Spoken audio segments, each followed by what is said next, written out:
ओम शांति। 11/4/23 की वाणी है। मीठे बच्चे, जीते जी मर जीवा बनो। हम अशरीरी आत्मा हैं। यही पहला पाठ अच्छी तरह से रोज पक्का करते रहो। प्रश्न, संपूर्ण सरेंडर किसको कहा जाएगा? उत्तर, जो संपूर्ण सरेंडर है वह देही अभिमानी होंगे। यह देह भी हमारी नहीं।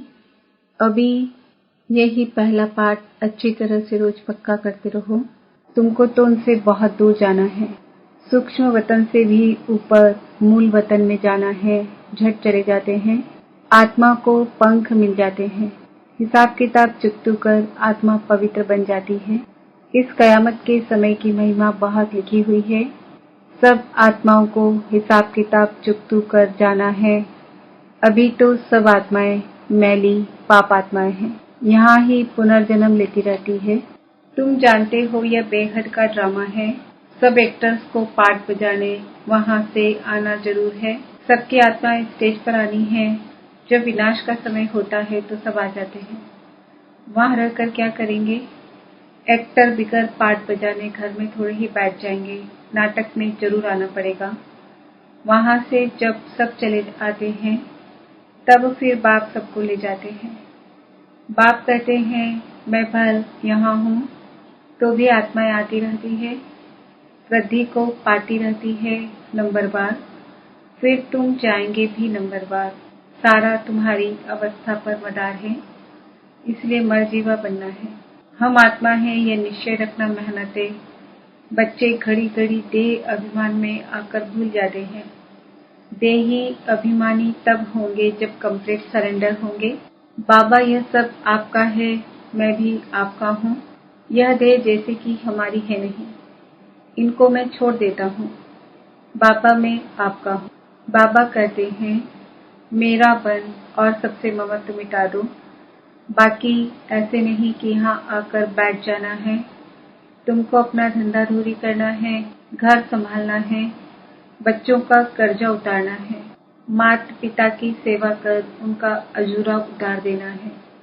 बच्चों पर माँ बाप की पालना का कर्जा चढ़ता है। अब ये बाप तुम्हारी पालना कर रहे हैं तो तुमसे पहले ही सरेंडर कराते हैं। सब कुछ दे दो, उनसे फिर तुम्हारी पालना भी होती है। यह शिव बाबा का भंडारा है। माता पिता तुम बच्चों की पालना कर रहे हैं। शुरू में जो भी आए थे सभी ने झट सरेंडर कर दिया। अपने पास कुछ नहीं रखा, सरेंडर किया। फिर उस धन से बिगड़ छुट्टी पैसा आदि किसी को दे न सके। जैसे शास्त्रों में हरिश्चंद्र की कहानी है, परंतु यथार्थ तो कुछ है नहीं। भारत बिल्कुल पवित्र था। भारतवासियों जैसा पवित्र सुखी कोई होता नहीं। भारत सबसे बड़ा तीर्थ है जहाँ पतित पावन बाप आकर सारे सृष्टि को तत्वों को भी पवित्र बनाते हैं। अभी यह तत्व आदि सब दुश्मन है। अर्थक्वेक होगी, तूफान लगेंगे क्योंकि तमो प्रधान है। नेचुरल कैलेमिटीज आएंगी, बहुत दुख देंगी। इस समय सब दुख की चीजें हैं। सतयुग में है सब सुख की चीजें। वहाँ यह तूफान व गर्म हवाएं आदि कुछ नहीं होती। तुम्हारे में भी यह बहुत थोड़े समझते हैं। आज है कल नहीं है तो कहेंगे कुछ नहीं समझता था। भले यहाँ आते हैं परंतु सब कायम थोड़ी रहते हैं। यहाँ से गए 10 दिन बाद समाचार लिखेंगे कि बाबा फलाने को माया खा गई। ऐसे होता रहता है। छोटे फूल है, बड़े फूल हो तो उनमें फल भी आवे। फल आ जाता तो दूसरों को अपसमान बनाने की ताकत रहती है। उनका फल निकलता है। बाप के बने तो फिर प्रजा भी बनानी है, वारिस भी बनाने हैं। ऐसे नहीं पंडा बन बाबा पास आए बस हम पहुंच गए, नहीं। मंजिल है बड़ी। कहते हैं माया के तूफान बहुत आते हैं। अरे तुम बाप के बच्चे हो, तूफान तो आएंगे। कहते हो बाबा हम आपके थे, आपसे वर्षा लिया था, फिर पुनर्जन्म लेते लेते 84 जन्म पास किए, फिर आकर आपका बना हूँ। मैं तो आपसे वर्षा लेकर छोड़ूंगा। तो ऐसे बाप को कितना याद करना पड़े और आप समान बनाए फल देना पड़े। नहीं तो मालिक कैसे बनेंगे, अपना वारिस कैसे बनाएंगे। प्रजा भी चाहिए और वारिस भी चाहिए, तो गद्दी पर बैठे। बाबा के पास तो बहुत आते हैं, फिर फारकती दे देते हैं। बुद्धि का योग टूटा, खेल खत्म। कई बच्चे बाबा से आकर पूछते हैं, बाबा अवस्था को कैसे जमाएं? कोई तूफान न लगे। उन्हों को तो रास्ता बतलाते ही रहते हैं कि बाप को याद करो। तूफान तो लगेंगे ही। बॉक्सिंग में ऐसा कब देखा जो एक ही थप्पड़ खाता रहे? जरूर दोनों में हिम्मत होगी। थप्पड़ एक वह लगाएंगे तो 10 थप्पड़ दूसरे भी लगाते होंगे। यह भी बॉक्सिंग है। बाप को याद करते रहेंगे तो माया भागती जाएगी, परंतु फट से तो नहीं होगा। माया से कुश्ती लड़नी है। ऐसे मत समझो, माया थप्पड़ नहीं मारेगी। भल कोई भी हो, बड़ी बॉक्सिंग है, बहुत डर जाते हैं। माया एकदम नाक में दम कर देती है। युद्ध स्थल है ना, बुद्धि योग लगाने में माया बहुत विघ्न डालती है। मेहनत सारी योग में है। भल बाबा कहते हैं, ज्ञानी तू आत्मा मुझे प्रिय है, परंतु ऐसा नहीं सिर्फ ज्ञान देने वाला मुझे प्रिय है। पहले योग पूरा चाहिए। बाप को याद करना है। माया के विघ्नों से डरो नहीं, विश्व का मालिक बनते हो। 16,108 की माला बहुत बड़ी है, अंत में आकर पूरी होगी। त्रेता अंत तक इतने प्रिंस प्रिंसेस बनते हैं, कुछ तो निशानी है ना।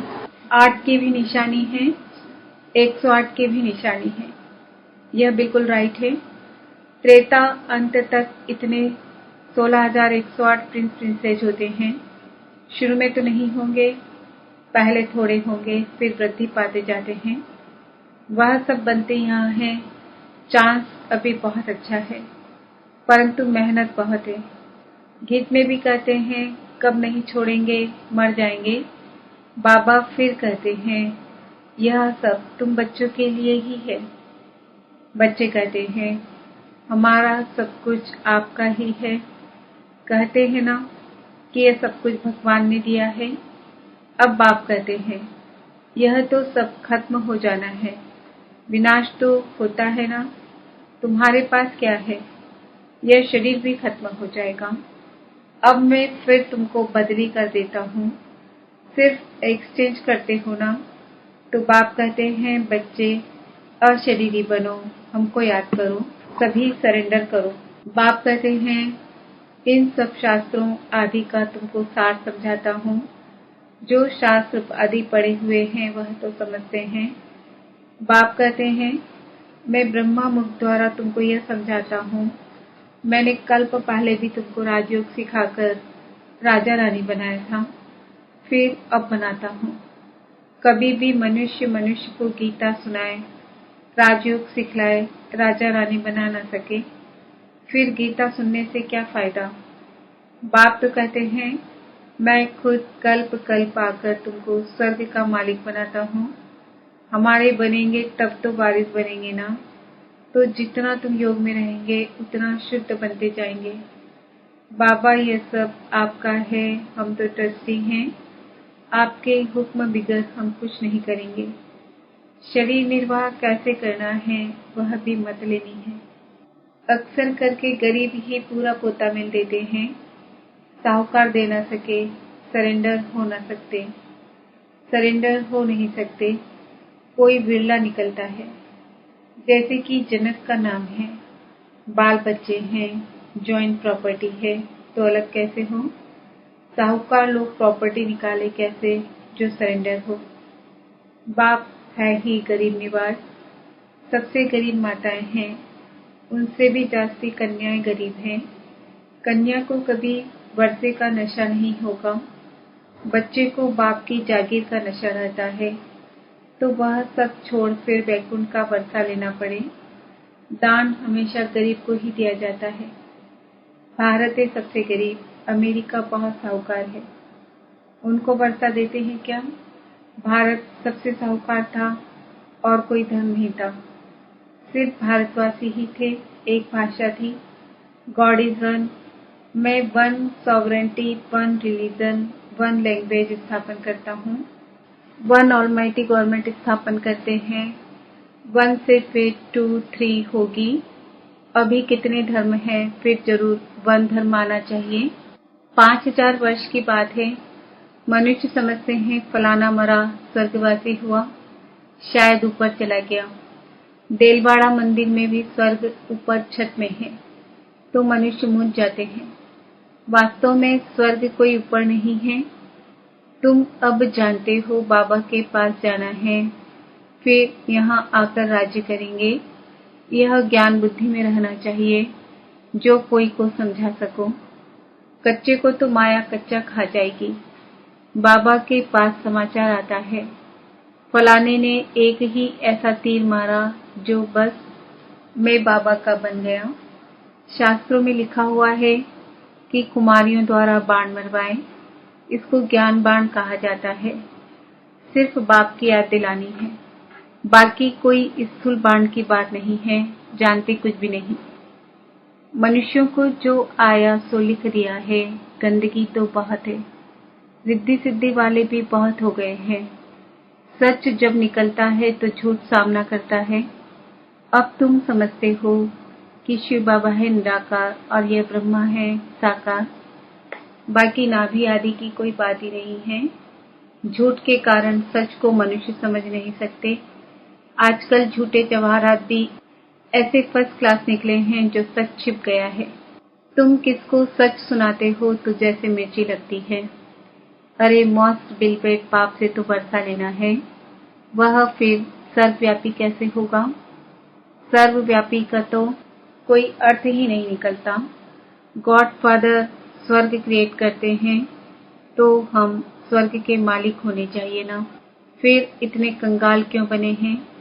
हम बाप के बच्चे हैं तो स्वर्ग के मालिक क्यों नहीं हैं? नर्क के मालिक कैसे बने हैं? गॉड तो रचयिता है ही नहीं दुनिया का। ऐसे नहीं कि वह पुरानी दुनिया स्थापन करते हैं।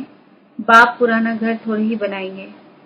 तो ऐसे ऐसे ख्याल चलने चाहिए। अच्छा, मीठे मीठे सिकिल दे बच्चों प्रति माता पिता बाप दादा का याद प्यार और गुड मॉर्निंग। रूहानी बाप की रूहानी बच्चों को नमस्ते। हम रूहानी बच्चों का रूहानी बाप दादा को याद प्यार गुड मॉर्निंग नमस्ते ओम शांति। धारणा के लिए मुख्य सार, माया के विघ्नों से डरना नहीं है। बाप की याद से सब विघ्नों को हटा देना है। बुद्धि से सब कुछ सरेंडर कर अशरीरीपन बाप को याद करना है। ज्ञानी तू आत्मा के साथ साथ योगी भी जरूर बनना है। वरदान, मेरेपन की स्मृति से स्नेह और रहम की दृष्टि प्राप्त करने वाले समर्थी संपन्न भव। जो बच्चे बाप को पहचान कर दिल से एक बार भी मेरा बाबा कहते हैं तो रहम के सागर बाप दादा ऐसे बच्चों को रिटर्न में पदम गुणा उसी रूहानी प्यार से देखते हैं। रहम और स्नेह की दृष्टि उन्हें सदा आगे बढ़ाती रहती है। यही रूहानी मेरेपन की स्मृति ऐसे बच्चों के लिए समर्थी भरने की आशीर्वाद बन जाती है। बाप दादा को मुख से आशीर्वाद देने की आवश्यकता नहीं पड़ती है, लेकिन सूक्ष्म स्नेह के संकल्प से हर बच्चे की पालना होती रहती है। स्लोगन, जो बाप के प्यारे हैं उनका अन्य किसी व्यक्ति व वैभव से प्यार हो नहीं सकता। आज का स्वमान है, मैं आत्मा समर्थी संपन्न हूँ।